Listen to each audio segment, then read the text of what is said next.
당신의 믿음을 역사하게 하는 법. 7장. 약한 믿음과 강한 믿음. 약한 믿음. 로마서 4장 19절. 그가 믿음이 약해지지 아니하여 약 100살이 되고서도 자기 몸이 이제 죽은 것으로 생각지 아니하고 또 사라의 태도 죽은 것으로 생각지 아니하였느니라.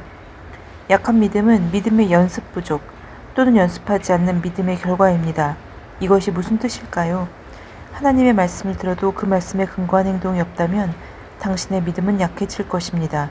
기억하십시오. 나는 적은 믿음이 하나님의 말씀으로부터 정보를 불충분하게 받은 결과라고 말했습니다. 하지만 약한 믿음은 당신이 가지고 있는 정보에 근거하여 행동하지 않은 결과입니다. 당신은 누군가 저는 성경이 그렇게 말씀한다는 것을 알지만 현실을 직시합니다. 라고 말하는 것을 들어본 적이 있습니까? 그러나 하나님의 말씀보다 더 현실적이고 실제적인 것이 있을 수 있을까요? 하나님의 말씀은 절대적인 실제입니다. 실제란 진리란 뜻이고 하나님의 말씀이 곧 진리입니다. 요한복음 17장 17절. 성경 말씀을 안다고 말하면서 그 말씀을 따라 행동하지 않는 사람에 대해 나는 항상 놀랍니다. 예를 들어 어떤 그리스도인이 저는 성경이 그가 채찍에 맞음으로 너희가 낫게 되었느니라 라고 말씀한다는 사실을 압니다. 라고 말하면서 병들어 누워있다고 합시다. 당신은 그에게 형제님, 성경은 당신이 나았다고 말씀합니다. 그러니 당신의 치유를 선포하여 그 말씀 위에 행동하십시오. 라고 말할 것입니다. 그러면 그는 시간을 좀 주세요. 저도 성경이 그렇게 말씀한다는 것을 알지만 고통이 너무나 커요. 저는 땅에 발을 내디딜 수조차 없어요. 머리가 너무 아프거든요. 라고 반응합니다. 보다시피 그는 성경 구절을 인용할 수 있고 설교도 할 수 있을지 모르지만 그 말씀대로 행하고 있지는 않습니다. 그것이 약한 믿음입니다. 당신은 말씀을 안다고 말하지만 말씀대로 행동하고 있지 않습니다. 당신은 하나님의 말씀대로 행동하기보다는 고통을 생각하고 있습니다. 당신은 하나님의 말씀으로부터 온 정보를 가지고 있고 그것을 인용할 수 있고 심지어는 다른 사람들에게 가르치고 나눠줄 수 있지만 그대로 행하지 않습니다. 그러면 당신의 믿음은 약하게 될 것입니다. 당신의 삶의 위기에 직면할 때 당신의 믿음은 역사하지 않을 것입니다. 당신의 약한 믿음은 당신을 비틀거리게 만들고 그 결과 두려움이 당신을 장악하여 당신의 삶의 위기에 의해 패배당할 것입니다. 그러면 당신은 하나님이 왜 내게 이렇게 하셨지? 라고 궁금해하기 시작할 것입니다. 하나님이 하신 것이 아닙니다. 문제는 당신의 믿음이 당신을 지탱하지 못한 것입니다. 당신의 믿음이 약했기 때문에 역사하지 않은 것입니다. 성경이 아브라함에 대해서 그는 믿음 없음으로 인하여 하나님의 약속을 의심하지 아니하였고 오히려 믿음에 견고해져서 하나님께 영광을 돌리며 로마서 4장 20절 라고 말씀하는 것을 보십시오. 아브라함은 하나님의 약속에 대해 비틀거리거나 요동하지 않았습니다. 믿음이 약하면 당신은 비틀거리고 동요하게 될 것입니다. 당신은 하나님의 말씀을 믿기 전에 증거를 구해야 할 것입니다. 어떤 일에 대해 하나님께 기도하거나 말씀드리고 있으면 갑자기 그것에 대해 어떤 예언을 받을 것입니다. 당신은 하나님께서 힘을 내라. 내가 구하고 있는 것을 내가 이미 행하였으니라. 라고 말씀하는 것을 들었습니다. 그러면 당신은 영 안에서 승리의 신호를 감지하고 기뻐하기 시작합니다. 그러나 외적으로 당신이 하나님께 받은 예언의 말씀에 따른 변화가 전혀 일어나지 않는 것처럼 보입니다. 며칠 뒤 혹은 몇 주 뒤에 당신은 저는 하나님께서 그것을 말씀하신 줄 알지만 아무것도 변하지 않았어요. 라고 의아해하기 시작합니다. 당신은 이제 기도를 한 번도 안 했던 것처럼 똑같은 것을 다시 기도하며 구하기 시작합니다. 당신은 심지어 모든 사람에게 기도 부탁을 하기 시작합니다. 이제 당신은 하나님께서 이미 당신에게 레마의 말씀을 주셨던 것, 즉 하나님께서 이미 다 하셨다고 말씀하신 것을 가지고 또 기도하고 구하고 있습니다. 이것이 불신앙입니다. 이런 식으로는 당신의 믿음이 역사할 수 없습니다. 당신은 정보를 받았지만 그대로 행동하지 않았습니다. 그것이 약한 믿음입니다. 그렇다면 약한 믿음에 대한 해결책은 무엇일까요? 약한 믿음의 해결책. 약한 믿음에 대한 해결책은 말씀에 따라 행동하는 것, 즉 당신이 받았던 정보에 근거하여 행동하는 것입니다. 당신의 믿음이 크고 강해지기를 원한다면 말씀을 행하기 시작하십시오. 예를 들면 성경은 모든 일에 감사하라. 이것은 예수 그리스도 안에서 너희에 관한 하나님의 뜻이니라. 데살로니가전서 5장 18절 라고 말씀합니다. 그래서 당신은 무엇을 해야 합니까?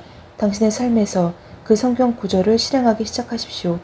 다시 말해 모든 상황 가운데 감사하십시오. 당신의 삶이 하나님을 향한 찬양과 감사의 끝없는 연속이 되게 하십시오. 무슨 일이 일어나든지 상관없이 당신은 항상 예수님 감사합니다 라고 말할 것입니다. 당신은 모든 일에 있어 주님을 찬양합니다. 그것이 말씀대로 행동하는 것입니다. 당신이 연습하면 할수록 믿음은 더욱 강해집니다. 그리고 당신의 믿는 연습하는 유일한 방법은 말씀에 따라 행동하는 것입니다. 자신에게 이렇게 말하십시오. 하나님의 말씀이 그가 채찍에 맞음으로 너희가 낫게 되었느니라 라고 말씀한다. 그러므로 나는 아프기를 거부한다. 나는 나으려고 애쓰는 병자가 아니다. 병과 질병과 약함은 내 몸에 있을 자리가 없다. 그러므로 나는 병상에 누워있거나 휠체어에 남아있거나 목발을 짚고 다니는 것을 거부한다. 나는 주님으로 인해 이미 나은 자이다. 왜냐하면 말씀이 그렇게 말씀하시기 때문이다. 이것이 말씀대로 행동하는 것입니다. 당신은 삶의 모든 환경에서 하나님의 말씀을 유일한 진리이자 최종 심판자로 받아들입니다. 당신은 무엇이든 하나님의 말씀과 일치하지 않는 것에 의해 방해받기를 거부합니다. 당신의 믿음이 약해지지 않고 강해지며 결과를 낳기 위해서 당신은 말씀을 행하는 자가 되어야 합니다. 다시 말해 당신은 말씀을 실행해야 합니다. 그리스도인인 우리는 말씀을 실행하는 자입니다. 우리는 말씀을 실행합니다. 왜냐하면 하나님의 말씀은 실행할 수 있는 것이기 때문입니다. 그러므로 예를 들어 성경이 빌립보서 4장 6절로 7절에서 아무것도 염려하지 말고 다만 모든 일에 기도와 간구로 너희의 구하는 것을 감사함으로 하나님께 알려지게 하라. 그리하면 모든 지각을 초월하시는 하나님의 평강이 그리스도 예수 안에서 너희의 마음과 생각을 지키시리라 라고 말씀하실 때 당신은 그 말씀대로 실행합니다. 당신은 말씀이 당신의 삶에서 말씀하시는 바를 정확히 실행합니다. 우선 당신은 스스로에게 나는 두려워하기를 거부하고 염려를 거절한다 라고 말합니다. 그런 다음 당신은 당신의 요구사항을 하나님께 알려지게 하고 당신의 영안으로 평강을 받습니다. 그때부터 당신은 불평하고 투덜거리거나 마치 마귀가 우위를 차지하고 있는 것처럼 행동하고 생각하기를 거부합니다. 당신은 매일 하나님을 찬양합니다. 왜냐하면 당신은 당신이 심령으로 갈망한 것을 하나님께서 보장하셨음을 알기 때문입니다. 그것이 믿음입니다. 그런 식으로 당신은 당신의 믿음을 연습하며 믿음의 근육을 키워가고 있습니다. 어떤 사람들은 그들의 육체적인 몸을 단련하는 법을 합니다. 당신은 잘 훈련되고 근육이 매우 잘 발달된 사례를 본 적이 있습니까? 그들은 규칙적으로 운동함으로써 몸을 다듬고 근육을 만들려고 체육관에서 많은 시간을 보냅니다. 그들은 달리고 조깅하며 역기를 들고 팔 굽혀펴기를 하며 강하고 건강하고 멋지고 날렵한 신체를 만들려고 온 힘을 다합니다. 이것이 당신의 영을 세우는데도 똑같이 적용되는 방식임을 아십니까? 신체를 단련하지 않으면 근육이 약해지듯이 믿음을 연습하지 않으면 당신의 믿음의 근육도 약해집니다. 스스로 단련하지 않으면 당신의 몸은 크지만 약할 수도 있습니다. 마찬가지로 말씀을 행함으로써 믿음을 실행하지 않으면 당신의 믿음은 많아 보이지만 약할 수도 있습니다. 당신은 말씀을 실행하는 자가 되어야 합니다.